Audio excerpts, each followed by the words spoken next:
Hello and welcome back with another character data file. Today we're going to talk about one of our favorite Russian, yes exactly, this guy, Pavel Chekov Andreevich.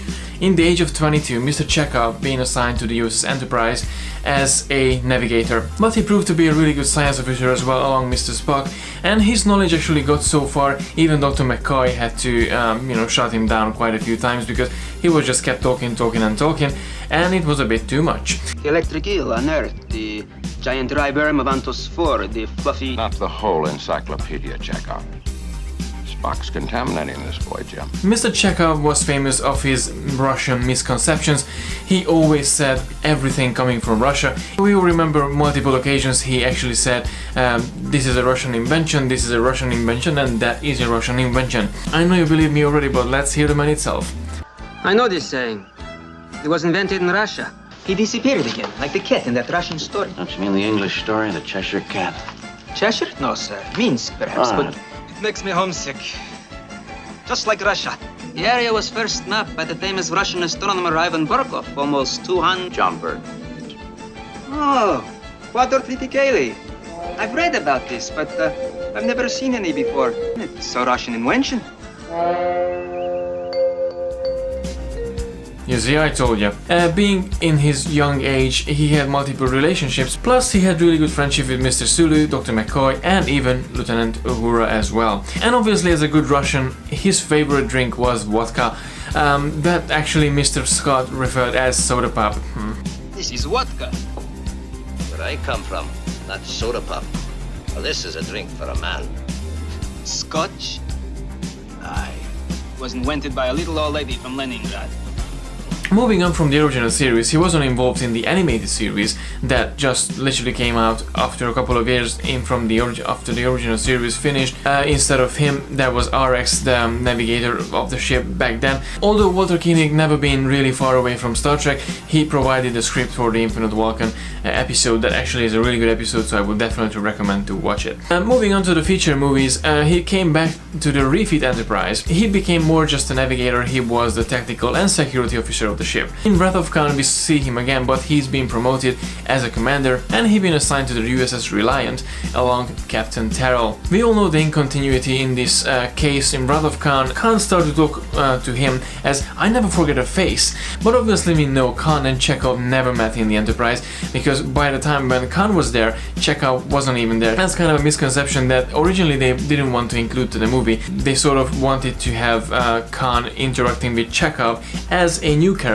But Nicholas Meyer really wanted to have this on Wrath of Khan, and that turned out to be an error in the continuity, but obviously that's always gonna be there. There's already fan theories about how actually Chekov can fit into this timeline, but obviously we have to go and discover it in a separate episode. Obviously after Wrath of Khan, he remained in the Enterprise as a tactical and security officer, and in one occasion he portrayed himself as a captain in Star Trek The Final Frontier. This is Captain Pavel Chekov speaking. That was the case actually when the away team went down to rescue the Federation, the Klingon and the Romulan ambassador from Sybok, and he was actually the one who was dealing with Sybok on board the Enterprise, and he was supposed to be Captain Chekov. That was actually quite a funny scene. Later on he came back as a guest for the maiden voyage for the Enterprise B that we all know happened to end up in the Nexus ribbon, and that's where we see Chekov, Scotty and the late Captain Kirk for the last time. Chekov was really proud of his Russian heritage, and actually Gene Roddenberry really wanted to have the Russians, not just because of the diversity of the show. He wanted to pay an homage to the Russians because they were the first in the space race.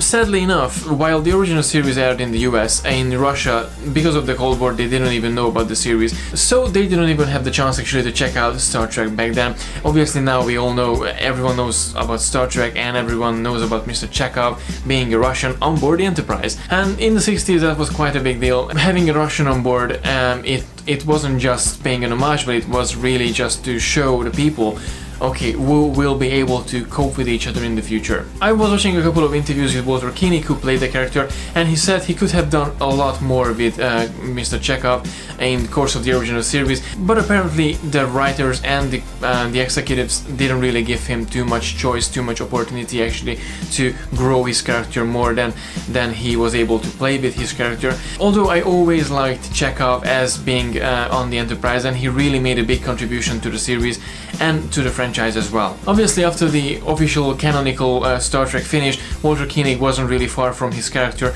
He came back in the fan series Star Trek The New Voyages in the episode To Serve All My Days as an old himself of the character. It was a really nice tribute to Walter Koenig himself, and obviously later on he came back as Admiral Chekov. He was around 120 something years old in Star Trek Renegades, the Tim Russ production. Obviously, when it comes to favorite moments with Chekov, the first episode that came into my mind is The Trouble with Tribbles.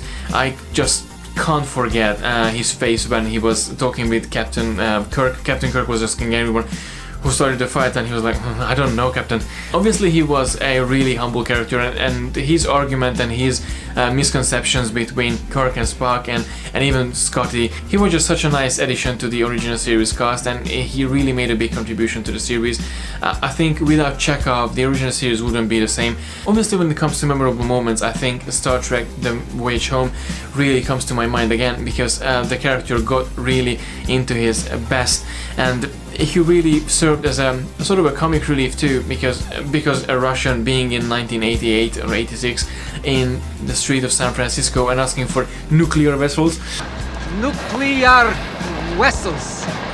You know, that was just something extraordinary, and his interaction with the crew and his interaction with the cast and the current time, he just made everything so beautiful and so beautifully awkward as well. I really loved his character in the original series and in the feature movies as well. So that was my little character data file about Mr. Chekov from the original series. Please let me know in the comment section below what you think about Mr. Chekov as a character from the original series and from the feature movies, and what was your favorite Chekov moment from the original series or from the feature movies. As always, don't forget to like and share the video, and don't forget to subscribe to receive all the geekiness twice a week. And until next time, live long and prosper.